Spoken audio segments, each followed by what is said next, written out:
And we're back with WSJ Lunch Break. I'm Wendy Bounds. Are you as smart as a billionaire? Are you smart enough to be a billionaire? Well, Market Watch's personal finance reporter, Quentin Fottrell, he's been digging into the data to see what formal education really has to do with income.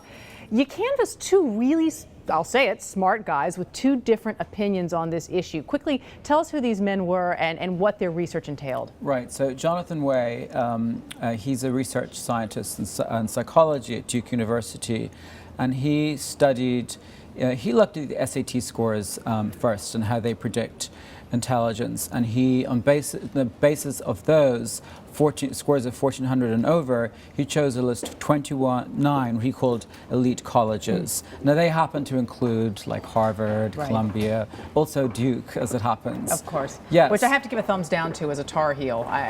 Right. I just can't give the props to. But all right, he sounds right, like a pretty smart guy anyway. So that was his measurement. On the basis of that, he found that 45% of billionaires ranked in the top 1% of the smartest people in the U.S. Okay.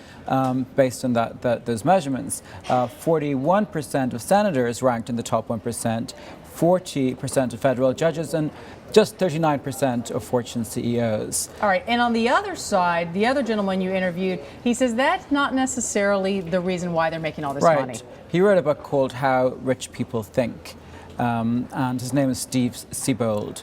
And he, over the course of 29 years, has interviewed about 1,200 multimillionaires and billionaires, including well-known people like Donald Trump, who interestingly, I noticed on Sunday tweeted, "I know that some of you may think I'm tough and harsh, but actually I'm a very compassionate person with a very high IQ, with a strong common sense." And modest. Right. And modest. Notwithstanding. Yeah, Trump is very modest. All right, so let's look a little bit about that. So people might say, so first of all, where did Trump go to school?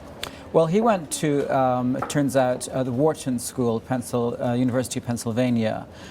So that was also in the 29 listed, so he got lucky in that. He got lucky. But actually, right, in both cases, both Siebold think that Trump is really smart, because he says he has he's interviewed him several times, he says he has a very good concentration span. He can really focus on something, and he uses that as a measure of intelligence. And Steve Siebold says that, well, you know, he's interviewed a lot of 8th grade dropouts who became billionaires, and right, there are other things, i.e.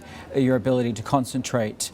And your ability to take risks. I mean, and your appetite to work long hours. Not everybody has that. I mean, there just seems to be an intangible factor. I mean, I'm not trying to side with one or the other, but there often right, does seem to be an intangible factor when you look at people who've made it big that's hard to quantify and hard to always trace back to formal education. Right, exactly. I would agree with that. Absolutely. You know, you hear a lot about the intelligence, sort of book smarts, but you also hear about emotional intelligence, Quentin. Right. Did these guys discuss that at all with you? They did. You know, I mentioned, you know, somebody who's really smart, President Barack Obama. You know, he went to Harvard Law School, of course, and he recently, you know, the gun control measures that did not pass, right, and a lot of people have said, well, you know, maybe if he had used more emotional intelligence and more social skills in terms of, you know, getting politicians one-on-one and twisting their arms and saying, what can I do for you? That this is also, there are lots of ways of measuring intelligence as well. One might have argued that Bill Clinton had more emotional intelligence in some ways on his ability to do that. He was extremely charismatic, right, and still is. Yeah, interesting. Well, great conversation between these two guys. You've got it sort of pared down on marketwatch.com. Thanks for giving us the highlights. My pleasure. Appreciate it, Quentin.